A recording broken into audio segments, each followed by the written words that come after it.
오늘 여러분들과 읽은 말씀은 결론 부분에 해당하는 어떤 한 사건의 결론 부분에 해당하는 그러한 이야기입니다. 이 당시의 선지자가 바로 엘리사였는데, 엘리사라고 하는 선지자가 하나님의 말씀을 정말 전적으로 순종하고, 그리고 그를 통해서 어떤 한 성이 살아나요. 그리고 또한 그가 그 선지자도 목숨을 구하는 그러한 일들이 일어나죠. 그런데 그 이후에 은혜를 모르는, 사실은 더 정확하게 말하면 이스라엘 백성들의 죄악 때문에 하나님의 심판이 임한 것이지만, 어찌됐거나 표면적으로는 살려줬던 아람 군대가 다시금 쳐들어오는 이러한 일이 발생을 합니다.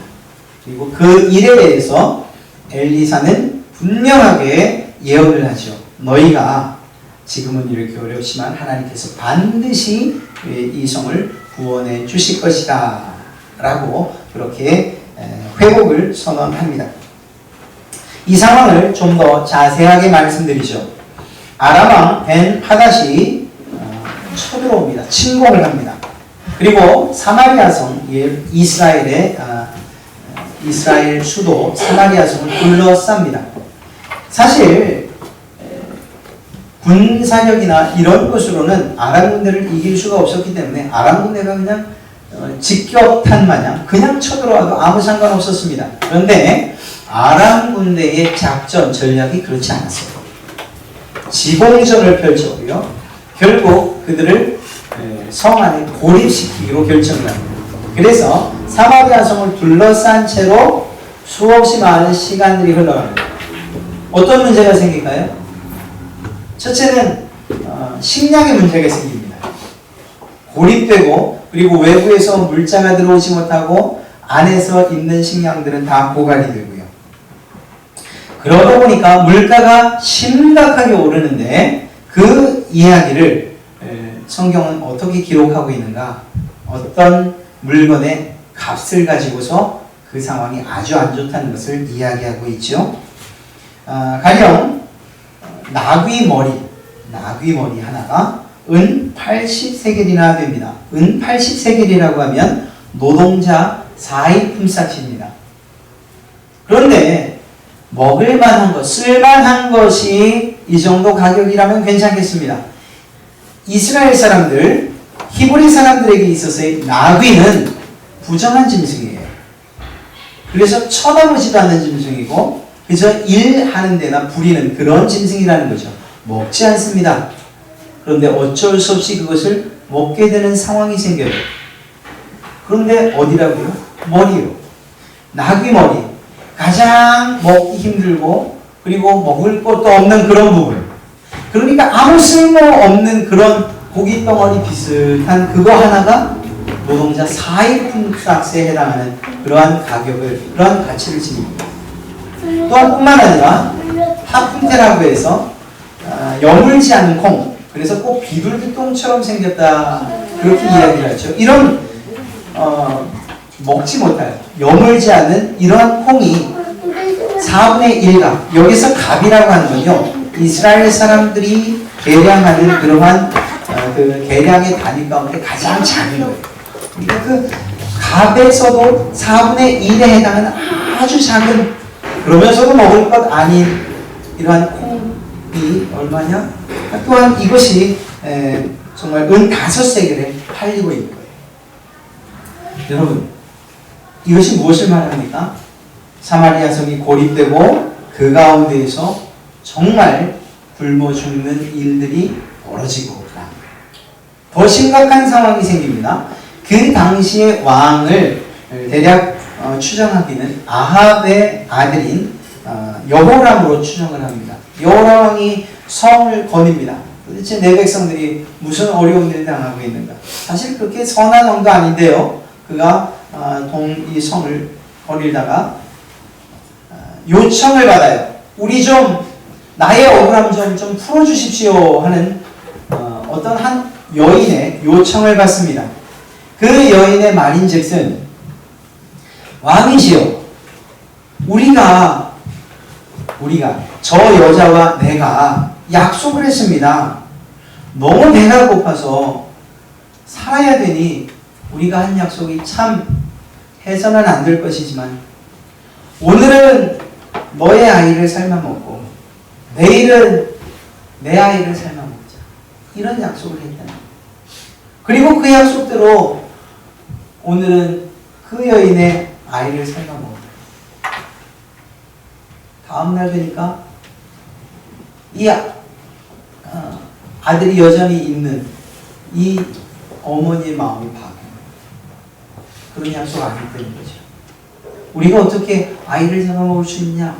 이 발뺌을 하는 이 억울함을 왕에게 호소하는 거예요. 그것이 무슨 말입니까? 그만큼 기근이 아주 심각한 상황에 이르렀다는 거예요. 너무 궁금해요. 이스라엘 역사 가운데 이렇게 자식들을 어쩔 수 없이 굶주림 때문에 기근 때문에 잡아먹는 일들이 3번 일어나죠. 그 가운데 한 번입니다. 할 수 없는 일이죠. 할 수 없는 일이에요. 정말 상상할 수 없는 일인데 그 일이 실제로 일어난 겁니다. 사마리아 성의 식량난으로 인해서 이러한 비참한 지경에 이르렀다는 것이죠. 모두가 굶주려 죽게 되는 이러한 상황이었다는 것입니다. 이러한 상황이 한순간 바뀌게 돼요.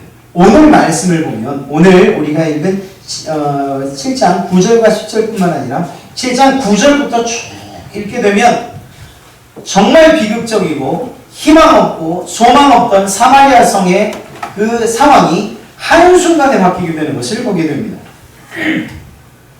모두 굶주려 죽게 된 이러한 사마리아 성에 복된 소식, 먹을 것, 입을 것, 드디어 살았다는 이런 소식을 전하는 사람들이 있었기 때문이죠.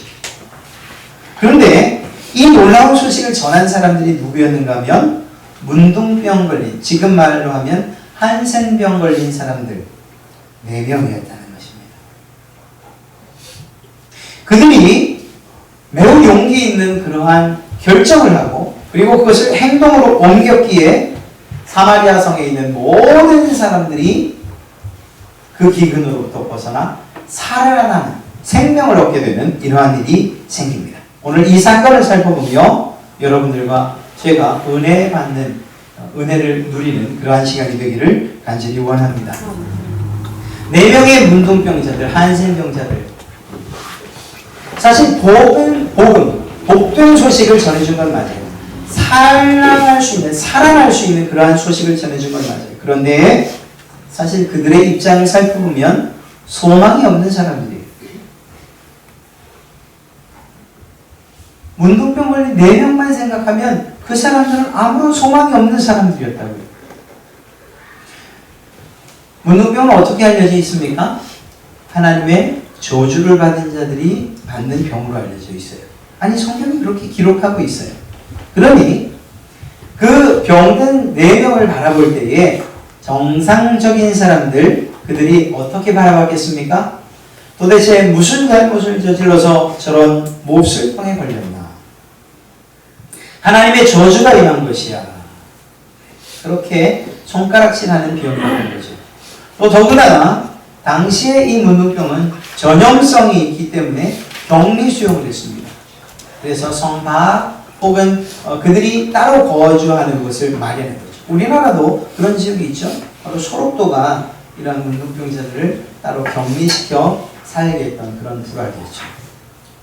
지금이야 그런 병들을 이미 백신도 있고 이제는 더 이상 발병하지 않는 질병으로 알기에 찾아가서 방문도 하고 그들과 함께 식사도 하고 선교도 하고 이런 일을 하지만 이 당시에는 꿈도 못 꿀 일입니다. 그냥 그저 그 진물만 나와도 전염, 아니 말만 해도 전염될 것 같은 그러한 생각 때문에 말이죠. 이들이 왜 소망 없는 사람이었습니까? 그냥 내버려둬도 죽을 사람들이에요. 더군다나 이스라엘 성 안으로 혼자 들어갔다? 아니면 이스라엘 정상적인 사람들을 만났다? 그러면 이들은 돌을 맞습니다. 그들이 던지는 돌을 맞아야 돼요. 던지는 돌. 문둥병자다 라는 이런 외침과 함께 돌을 던져요. 그 돌을 맞고 쫓겨가요. 그리고 그 소리를 들은 정상적인 사람들은 자기의 갈 길 혹은 또 그들을 피해서 다른 곳으로 이동을 하게 돼요. 그냥 가만히 있어도 돌 맞아 죽을 사람들이라는 거예요. 이들이 어떻게 생각합니까? 야, 우리 여기에서 돌 맞아 죽으나 혹은 여기서 굶주려 죽으나 아니면 여기서 정말 우리가 격리돼서 우리끼리 살다 죽으나 문둥병으로 죽으나 죽는 건 매한가지인데 우리 한번 가보기나 하자. 아람 군대가 혹시 우리를 불쌍히 여기서 식량이나 줄 줄 아냐. 우리 한번 그거 가보자. 이런 마음으로 아람 군대 진영으로 넘어간 것입니다. 이 사람들은 사실은 또한 버림받은 사람들이라고 할 수 있습니다. 말씀드린 것처럼 이미 격리당하고 그리고 다른 사람들로부터 버림받은 가족들에게도 버림받죠. 버리고 싶어서 버리겠습니까? 그 질병이 너무 심각하다 보니 전염되고 옮을까봐 그렇게 버릴 수밖에 없는 거예요. 육체적인 질병 그리고 육체적인 고통뿐만 아니라 그들이 나가는 정신적인 고통도 한번 생각해 볼 필요가 있습니다. 아니 몸이 썩어가면서 정신도 함께 정말 가물가물해져가고 의식을 잃는다면 그나마 다행이죠. 온몸은 그대로 있는데 몸은 점점 상해가는데 정신은 말자.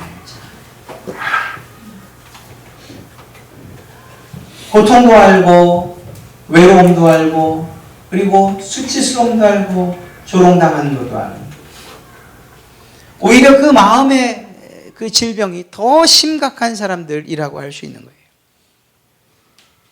이러한 고통받는 이 4명의 문둥병자들이 버림받고 또 소망 없는 이 사람들 그들의 모습이 어쩌면 예수님을 만나기 전에 우리의 모습과 이렇게도 같은지 한편으로는 여러분들 이런 생각할 수 있죠. 아니에요 목사님 무슨 그런 소리를 하십니까? 저는 그때 너무 자유로웠어요.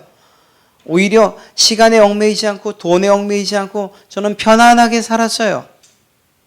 네, 표면적으로 눈에 보이기에는 그렇게 살았는지 그렇게 살았는지 모르겠습니다. 그러나 정말 우리가 하나님의 눈으로 하나님 없이 사는 모습을 본다면 그것처럼 비참한 모습이 없는 거예요. 제가 언젠가 말씀드렸죠. 하나님을 알지 못하는 상태에서 죽음을 맞이하는 사람들, 그들의 일그러진 모습들과 그리고 그 표정들을 보면 정말 오늘 이 문둥병자들 유가인 거예요. 두려움과 또한 소외됨과 공포 가운데에서 그렇게 죽음을 맞이하죠. 단지 그들이 살아있는 동안 때로는 돈 때문에 때로는 가지고 있는 지위 때문에 권력 때문에 힘 때문에 아무 문제 없는 것처럼 살 따름이라는 것입니다. 그러나 그들의 면면을 살펴보고 더욱이 영의 눈으로 그리고 주님께서 보게 하시는 하나님의 눈으로 바라본다면 그들이야말로 심각한 문둥병에 걸린 사람들인 거예요. 그리고 그 모습이 바로 나의 모습이었고 우리의 모습이었다는 거예요. 하나님 없으면 여러분 어떻게 사실 뻔했습니까? 예수님 없었으면 여러분들 지금 어떤 모습으로 살아계셨겠습니까? 아니 이 자리에 계시기나 했겠습니까? 주님이 계셨기에 오늘 이 자리에 나와 하나님의 은혜를 함께 나누는 것 아닙니까? 우리가 조금만 돌이켜서 조금만 뒤로 물러서서 우리가 살아온 그 길을 뒤돌아본다면 그러면 우리도 매우 심각한 하나님의 저주 아래에 있는 죽을 수밖에 없는 영원한 형벌을 받을 수밖에 없는 그러한 한 영혼에 불과했다는 것을 우리는 알 수 있습니다. 여러분 예수님을 알지 못해서 정말 비참한 삶을 사시는 그분을 혹시 아십니까? 그러면 그 모습이 우리 모습이었어요. 예수님을 알지 못해서 심각한 질병들과 또 정말 모든 일들이 망가져가는 그런 한 분을 보고 계십니까? 그러면 그것이 우리의 모습이었어요. 우리가 그런 모습이었다고요. 그런데 그런 문둥병자들이 어떤 일들을 만나게 되는지 아십니까? 죽자 하고 달려갔던 아람 진을 살펴보니 아람 군사가 하나도 없는 거예요. 하나님께서 놀라운 기적을 베푸셨지요? 그들에게 환청이 들리게 한 것입니다. 그래서 큰 군대가 자기들을 쳐들어오는 것처럼 그렇게 느끼게 하셨어요. 그래서 그 아람 군대가 다 자기 나라로 도망을 가고 맙니다. 너무 급하게 도망가는 바람에 천막도 그대로 두고 의복도 그대로 두고 금은도 그대로 두고 무기도 그대로 둔 채 그냥 도망가 버려요. 문둥병자 4명 문둥병자가 그 아람진으로 가보니 사람은 없고 그저 덩그러니 남아있는 천막들과 그리고 먹을 것과 그리고 입을 것들 금은 보석들이 가득 쌓여 있는 걸 보죠. 이게 얼마나 기쁘겠습니까? 아닌 게 아니라 그들은 자기들이 살 만큼 챙겨둡니다. 먼저 사람들이 다 그렇죠. 뭐 내가 먼저 살고 봐야죠. 그러니까 자기 먹을 만큼 챙겨둬요. 그러다가 깨닫게 돼요. 야, 이거 우리의 소위 우리가 하는 일이 이게 옳지 못하다라는 걸 깨닫게 됩니다. 그런데 한번 생각해 보세요. 이 문둥병자 4명의 문둥병자들이 자기들이 살기 위해서 먹을 것을 얻기 위해서 입을 것을 얻기 위해서 뭘 한 게 있나요? 한 게 있던가요? 없어요. 아무것도 없어요. 놀라운 것은 이러한 은혜가 이 문둥병자들이 입었던 은혜가 우리에게도 임했다는 것을 우리는 고백해야 합니다. 우리가 구원받기 위해서 우리가 하나님의 자녀 되기 위해서 한 일이 있나요? 혹시라도 내가 예배 드렸지요? 아니에요. 그걸 조금 더 착각하면 내가 예배 드렸지요? 이렇게 얘기하게 돼요. 그러나 그건 아니에요. 이 예배의 자리로 누가 불러내셨습니까? 하나님께서 불러내신 거예요. 우리의 귀가 꽉 막혀 있을 때 우리의 귀를 여시고 예수 그리스도가 구원자이십니다라고 누가 이야기하신 것입니까? 하나님께서 이야기하신 거예요. 무슨 말인가 하면 여러분들이 누리는 정말 예수 그리스도로 인해서 누리는 하늘로부터 온 선물들 그리고 그 기쁨들 그리고 평안들 영생 능력 소망 이 모든 것들이 우리의 힘이나 우리의 의지로 된 것이 단 하나도 없다는 것입니다. 구원받기 위해서 우리가 무엇을 할 수 있습니까? 이 세상이 줄 수 없는 평안을 얻기 위해서 우리가 할 수 있는 것이 무엇이겠습니까? 아무것도 없다는 거예요. 마치 문둥병자 4명이 아무것도 하지 않았음에도 불구하고 그들 앞에 수없이 많은 정말 얻어갈 것들, 소원하던 것들이 있었던 것처럼 말입니다. 사랑하는 성도 여러분, 우리의 모습이 결코 이 4명의 문둥병자와 다르지 않다는 것. 그렇다면 이들이 했던 행동과 이들이 정말 생각했던 그 생각들을 우리가 한번 돌이켜 봐야 돼요. 이 사람들이 어떻게 합니까? 결국 정한 것이 무엇인가 하면 아람 군대의 포위로 인해서 지금 아사 상태에 있는 죽어가고 있는 우리 동포들, 우리 백성들에게 이 좋은 소식을 전하자 결정을 합니다. 야, 우리만 이렇게 사는 것 이거 옳지 못하다. 지금 저 안에서는 아이를 잡아먹는 일이 일어나는데 우리 가서 전해주자. 이 생각이 틀린 건 아니지요. 마치 그곳이 생지옥과도 같은 곳이었으니까 그 문제를 해결하기 위해서 우리가 가자. 이 결정이 틀린 것이 아닙니다. 우리가 누리고 있는 먹을 것들, 입을 것들, 그리고 금은보화들 이것들 우리 성 안에 있는 우리 백성들도 누려야 되지 않느냐 그 생각 맞는 거예요. 그런데 뭐가 문제죠? 자기들이 문둥병이었다는 것. 더 큰 문제는 이러한 기쁜 소식을 전하기 위해서 성 안의 백성들에게 가고자 하지만 그들을 향한 감정이 너무 쌓여 있는 거예요. 한번 생각해 보세요. 이 사람들이 문둥병에 걸리고 싶어 걸렸습니까? 아까 말씀드렸던 것처럼 그들의 접촉으로만도 병이 옮을 수 있는 거예요.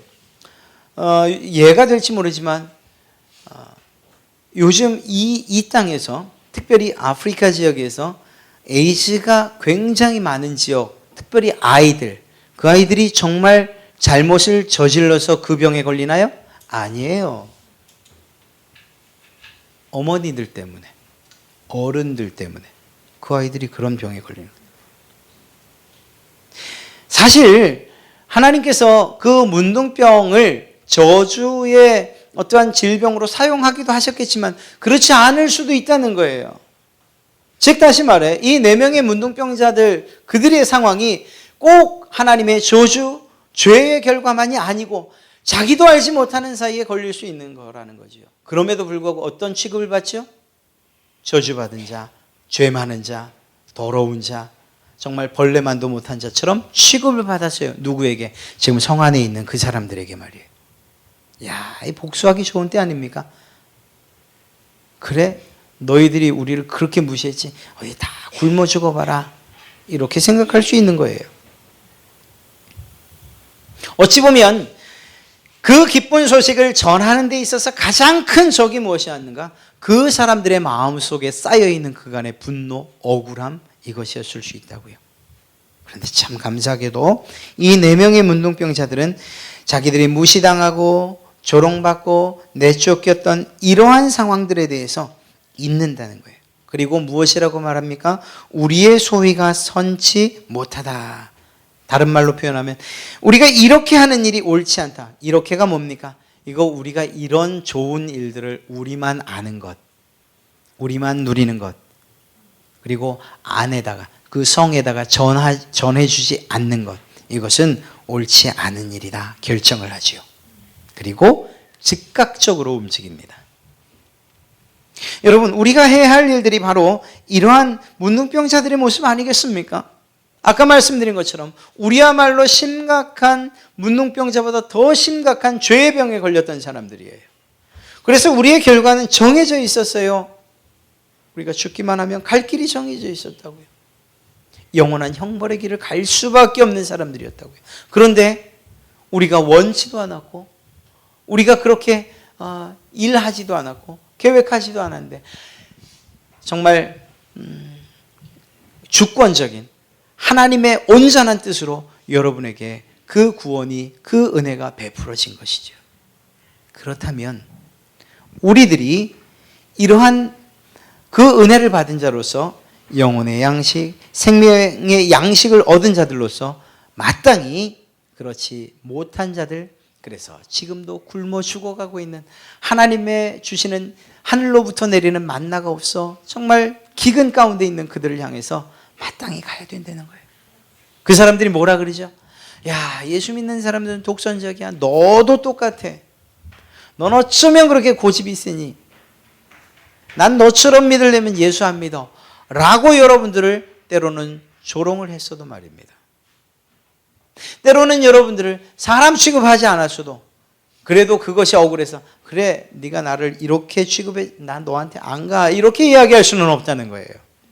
왜? 그것이 옳지 않은 일이기 때문에. 거저받았는데 우리 또한 거저주는 것이 마땅한 것 아니겠습니까? 문둥병자들이 그러한 은혜를 하나님으로부터 거저 입었으니 그 성 안에 있는 사람들을 살리기 위해서 거저 움직여야 되는 것 아니겠습니까? 네. 그리고 그들은 그 사실대로 움직여 성 안의 모든 사람들을 살리는 놀라운 일을 합니다. 사랑하는 성도 여러분, 여러분이 약하십니까? 혹은 없으십니까? 미련하십니까? 혹은 정말 천하다고 느끼시고 멸시받는다고 느끼시고 없다고 느끼십니까? 걱정하지 마십시오. 고린도전서 1장 20절 이하에서는 이렇게 말합니다. 하나님께서는 미련한 사람들, 미련한 자들을 택해서 지혜 있는 자들을 부끄럽게 하실 것이다. 하나님께서는 약한 사람들을 택하사, 더 정확하게 말하면 약한 것들을 택하사 강한 것을 부끄럽게 하신다. 하나님께서는 천한 것, 멸시받는 것, 없는 것들을 택하사 있는 것들을 패하시는 분이시다. 이렇게 이야기하고 있습니다. 여러분의 처지 때문에 그것이 부끄러워서 너무 약해서 비천하게 생각되고 멸시받는다고 생각돼서 없다고 생각돼서 주의 복음을 전하는 일을 피할 수 없다는 거예요. 우리의 상황과 상관없이 우리는 전해야만 하는 것입니다. 비록 문둥병자라고 해서 돌 맞는 한이 있어도 말입니다. 사실 이러한 복음의 진술을 깨달은 자들이 실제로 그 돌 맞는 일을 부끄러워하거나 아파하지 않잖아요. 스데반 집사가 어떻게 순교합니까? 돌에 맞아 순교하죠. 사도 바울은 어떻게 순교합니까? 단두대에서 목이 잘려 순교하죠. 베드로는 어떻게 해요? 십자가에 거꾸로 매달려서. 우리의 믿음의 선조들 영광 염상교회에 72명이나 되는 그 성도들은 어떻게 해요? 철사줄에 철사로 엄지손가락만 이렇게 굴비 꿰듯이 꿰어서 그 수문에서 그냥 발로 밀어 제끼고 어느 하나 살아나올 수 있겠습니까? 다 묶여 있으니 그렇게 죽어갔어요. 그럼에도 불구하고 그들이 무엇을 전했습니까? 그리스도의 복음을 전했다는 거예요. 우리는 그런 분들에 비하면 너무 편안한 것 아닌가요? 우리도 복음을 전해야 된다는 거예요. 예, 그것이 우리가 아무리 비천해도, 우리가 아무리 연약해도, 아무리 부족하다 해도 그것이 전하지 않는 이유가 될 수는 없다는 것입니다. 한 가지만 더 말씀드리죠. 이러한 일들을 이제 하기로 결정합니다. 그런데 반응이 어땠는가 하는 거예요. 반응이. 문둥병자 4명이 가서 이야기합니다. 문지기에 가서 여기에 아람 사람들이 다 도망갔습니다. 여기 먹을 것이 쌓였습니다. 입을 것이 쌓였습니다. 이제 사마리아 성 사람 그 성 안에 있는 우리 백성들이 살 일이 생겼습니다. 드디어 살 수 있습니다. 그들의 반응이 어땠나요? 이스라엘 왕의 반응이 어땠어요? 이야, 저 사람들이 우리를 살리는구나. 참 쓸모없는 사람들 같은데 이 성을 살리는구나. 자, 나가자. 이렇게 했습니까? 아니에요. 그렇지 않았어요. 작전을 짜요. 야, 아람 군대가 매복 작전을 펼치는구나. 저 4명의 문둥병자를 통해서 우리 이스라엘 사람들, 이스라엘 군대를 이끌어내고 그리고 숨었다가 우리를 공격하려는구나. 이렇게 받아들여요. 불신이죠. 왜 제가 불신이라고 말씀드린지 아시겠어요? 제가 서두에 이 엘리사가 무엇을 선언했다고요? 이 성이 회복될 것을 선언했다고요. 하나님께서 이제 조만간에 그 굶주림을 해결하시고 사마리아 성 사람들을 해결해 주, 그들을 살려주실 것들을 이미 예언했다고요.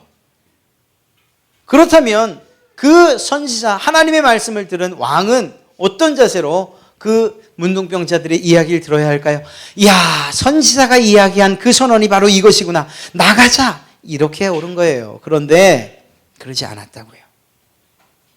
그 얄팍한 인간의 꾀와 그리고 계획을 가지고서 혹시 무슨 일은 있는 것이 아닌가. 사랑하는 성도 여러분, 여러분이 순수하게 복음을 전할 때 그들이 무엇이라고 말할지 너무 기대하지 마십시오. 어쩌면 여러분을 조롱하거나 때론 의심할지도 몰라요. 때론 예전보다 더 심한 핍박을 할지도 몰라요. 여러분의 말을 듣지도 않은 채 말입니다. 그러나 우리는 알지요? 그곳에 정말 영원한 생명이 있다는 것을 알아요. 그래서 우리는 그러한 모욕도 이겨내고 전할 수밖에 없다는 것입니다. 사랑하는 성도 여러분, 여러분과 저에게 맡겨진 가장 고귀한 사명이 바로 이것이에요.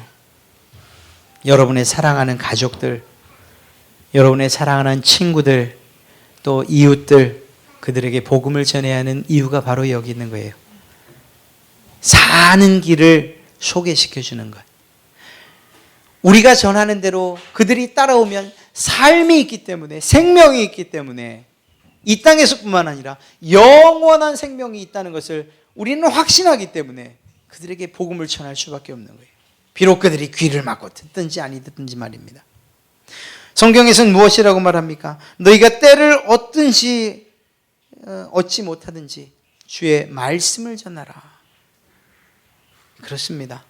어떠한 조건이 또 어떠한 상황이나 환경이 우리가 복음을 전하지 못할 이유가 또 핑계가 되지 않는다는 사실을 마음속에 꼭 새기시기를 간절히 바랍니다. 사람들도 좋은 소식을 위해서, 그 소식을 전하기 위해서 죽는 거예요.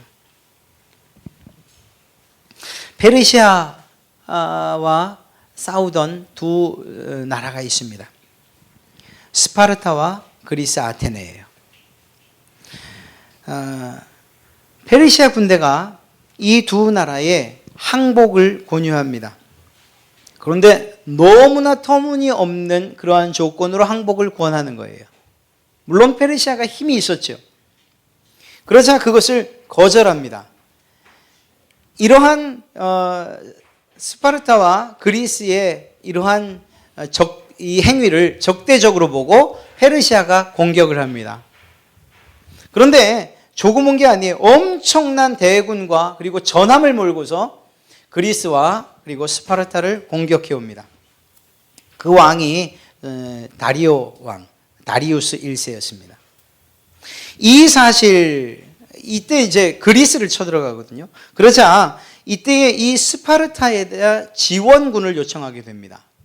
그리스에서 스파르타에 보내는데 누구를 보낼까 하다가 정말 달리기 잘하는 필리피네스를 보내게 됩니다. 그가 그리스 평원을 가로질러서 정말 쉬지 않고 달려서 스파르타에 도착을 해요. 그리고 지원 요청을 하죠. 그 거리가 40km가 되는 거예요. 달려가서 정말 우리를 도와주십시오, 이 이야기를 합니다. 그래서 스파르타군이 정말 원군으로 왔고 연합을 해서 그 싸움은 이겨내요. 그래서 페르시아를 무찌릅니다. 이 승전의 소식을 고국에 전해야 되는 거예요. 그래서 뽑힌 사람이 누굴까요?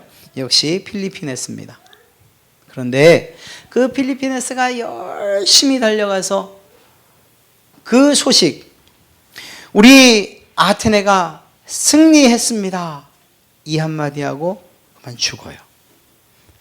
쉬지 않고 달려온 거예요. 쉬지 않고. 사랑하는 성도 여러분, 한 사람이 자기의 조국의 승리, 그 소식, 그 기쁜 소식을 전하기 위해서 40km를 쉬지 않고 달리고 정말 그 수고 때문에, 그리고 그 자리에서 죽는단 말이에요. 사람도 가치 있는 한 소식을 전하기 위해서 목숨을 내걸는데 세상의 가치와 비교할 수 없는 영혼의 가치, 영원한 가치를 우리가 전하는 일에 우리가 이 사람, 이 필리피네스처럼 목숨 거는 일, 그게 정말 큰 일일까요? 그를 단순히 살리는 것, 좋은 소식을 전한 것만이 아니라 그를 영원토록 살게 하는 그 일을 하는데 말입니다. 이 필리피네스가 결국 그 뛴 거리가 바로 마라톤의 그 거리가 되죠. 영국 런던 올림픽 때 42.195km로 확정이 돼서 지금까지 뛰고 있는 마라톤의 거리가 되는 거예요. 필리피네스, 우리가 승리했습니다. 단 한마디 전하려고 40km를 쉬지 않고 달렸고, 그리고 그 때문에 죽었어요. 그 좋은 소식 하나 전하려고 말입니다. 이것과 비교할 수 없는 영혼이 사는, 그리고 영원히 사는 이러한 복음을 여러분의 손에 맡겼고 여러분의 귀에 들리지 않으셨습니까? 그렇다면 우리도 달려가야죠. 그 소식을 들어야 할 사람들에게 달려가야죠. 그리고 그 소식을 전해야 할 줄로 믿습니다. 4명의 문둥병자들, 그들이 사마리아 성을 살렸고 필리피네스가 정말 좋은 소식 하나를 전하기 위해서 달려가, 비록 그는 죽었지만 그 온 도성 사람들이, 그 그리스가 기뻐 뛰는 역사가 일어나지 않았습니까? 이러한 일들이 여러분에게도, 영혼을 살리는 여러분에게도 이와 비교할 수 없는 더 큰 기쁨이 있을 줄로 믿습니다. 주의 복음을 전하는 이 일, 그것은 바로 그 누구의 일도 아니고 바로 저와 여러분, 우리의 일인 줄로 믿고 기회가 될 때마다, 특별히 이번 정말 전도운동 기간에 이러한 복음 전하는 일에 헌신하시고 열심 다하시는 여러분 되시기를 간절히 축원합니다.